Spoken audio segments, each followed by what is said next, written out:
ഒരു കുടുംബത്തിന്റെ ഏറ്റവും വലിയ സംസ്കാരം അളക്കപ്പെടുന്നത് പെണ്ണിന്റെ സംസ്കാരമാണ്. സാധാരണ നമ്മൾ പറയാറുണ്ട്, അവൻ വലിയ ആളായിട്ട് നടക്കാൻ, അവന്റെ വീട്ടിലെ പെണ്ണിന്റെ കോലം കണ്ടോ? അവൻ വലിയ ആളാണ്, പക്ഷെ അവന്റെ വീട്ടിലെ പെണ്ണുങ്ങളുടെ അവസ്ഥ കണ്ടോ?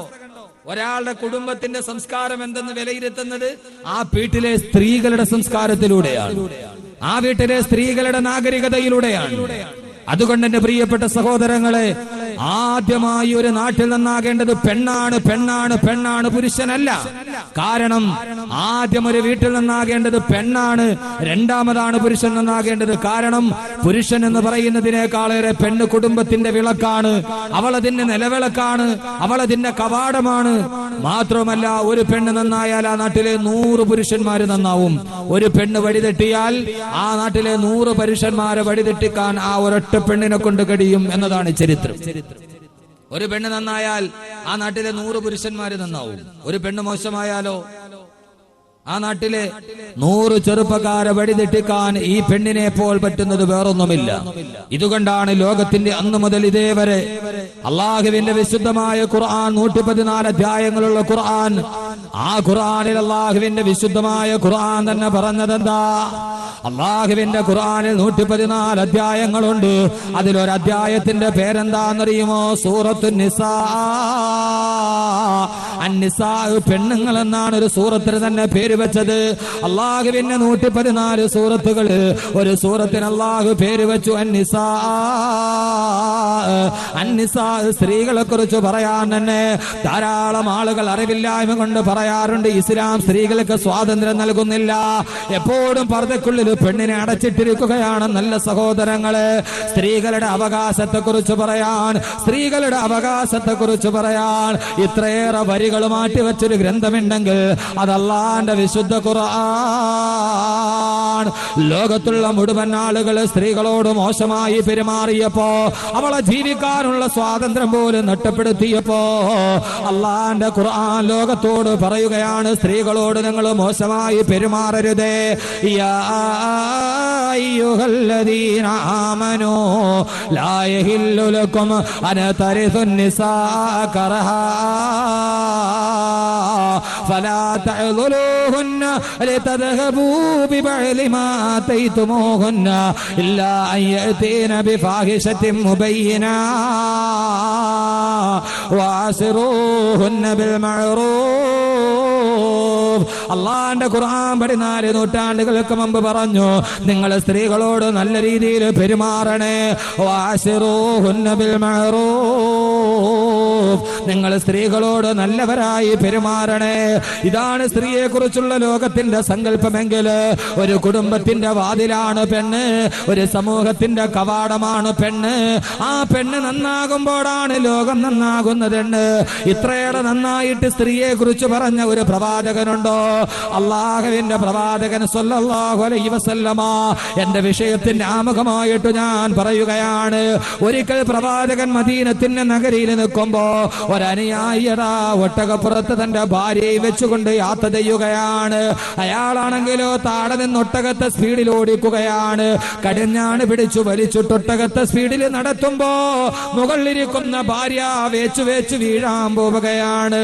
ഇത് കണ്ട റസൂലുള്ള വിളിച്ചു അത്രേ, അഞ്ചശാ, അഞ്ചശാ, അഞ്ചശാ, നിന്റെ ഒട്ടകത്തെ മെല്ലെ നടത്തണേ അഞ്ചശാ.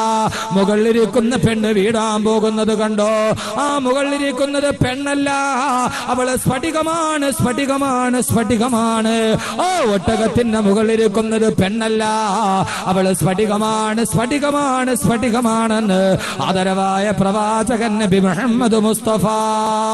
എത്രയോ ആളുകൾ പെണ്ണിനെ കുറിച്ച് പറഞ്ഞിട്ടുണ്ട്. പെണ്ണ് ദൈവത്തിന്റെ വരദാനമാണെന്ന് പറഞ്ഞവർ, പാടിയാലും പാടിയാലും തീരാത്ത കവിത എന്ന് പറഞ്ഞവർ, വരച്ചാരത്താത്ത ചിത്രമെന്ന് പറഞ്ഞവർ, ഇത്രയേറെ സ്ത്രീയെ കുറിച്ച് പറയാൻ ലോകത്തൊരു നേതാവിന് കഴിഞ്ഞിട്ടില്ല.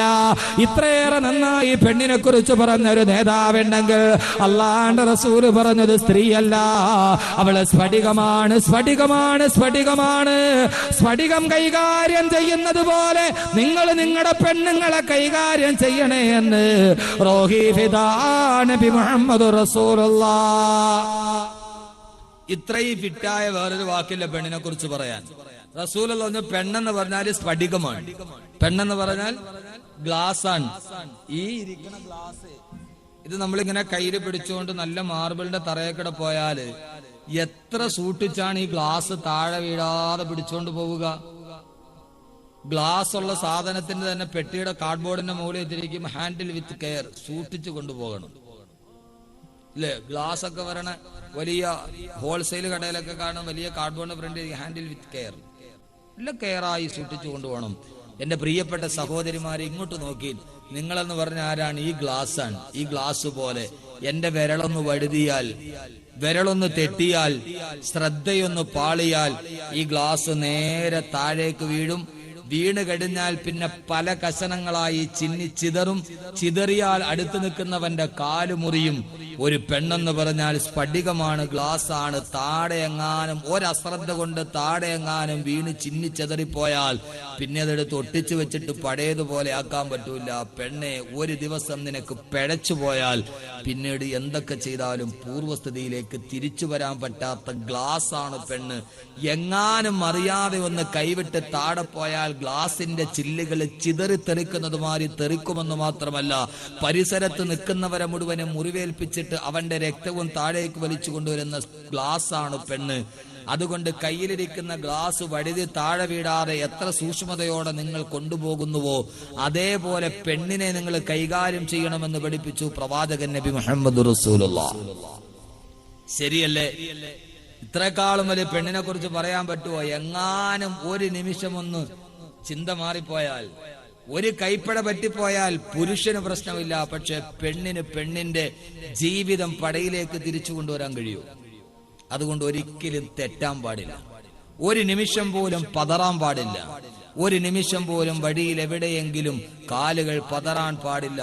അത്രയേറെ നന്നായി സൂക്ഷ്മതയോടെ ജീവിക്കേണ്ടവളാണ് സ്ത്രീ എന്ന അല്ലാഹുവിന്റെ പ്രവാചകൻ നബി മുഹമ്മദ് റസൂലുള്ളാഹി.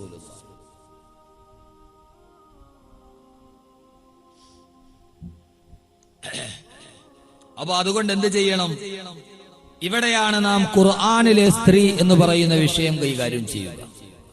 എന്റെ പ്രിയപ്പെട്ട സഹോദരങ്ങളെ, സഹോദരിമാരെ, വളരെ ശ്രദ്ധയോടെ കേൾക്കുക. അള്ളാഹുവിന്റെ ഖുർആൻ പറയുന്നു ഒരു സ്ത്രീ ആരാണ്?